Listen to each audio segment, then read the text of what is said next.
ഹിന്ദു കതിരമേ നായിക്ക് 40 വട്ടം വിളിച്ചു പറയും. ഹിന്ദുക്കളൊക്കെ ആരെടുത്താണ് അപകടത്തിൽ, ആരാണ് ആ അപകടത്തിലാക്കണമെന്നുള്ളതൊക്കെ നിങ്ങളെ വീഡിയോസ് തന്നെ കണ്ടാൽ മതി, എല്ലാവർക്കും മനസ്സിലാവും. കുറച്ച് ബോധം വിവരമുള്ള കാരണമൊക്കെ തന്നെയാണ് ഈ കേരളത്തിൽ നിങ്ങളൊന്നും അധികണ്ട് വേര് പിടിച്ച് പോകാത്തത്.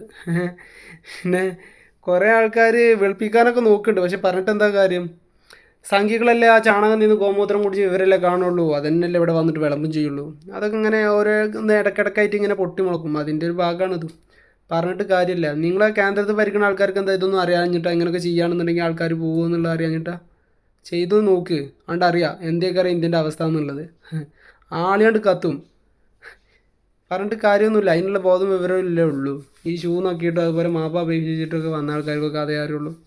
സമരം ചെയ്തിട്ട് വരെ പഠിക്കണം, അപ്പോൾ അറിയാം അതിൻ്റെ പവർ എന്താണെന്നുള്ളതും അവിടെ നിൽക്കുന്നത് എങ്ങനെയാണെന്നുള്ളതും. അതിനൊന്നും ഈ പ്രായമൊന്നും പോരാ കേട്ടോ. തീരാനായില്ലേ? വല്ല കുയിലേക്ക് കാലെടുത്തിട്ട് വെക്കണതിൻ്റെ മുമ്പ് സമരത്തിനെ കുറിച്ചിട്ടൊക്കെ ഒന്ന് പഠിച്ചിട്ട് വാ.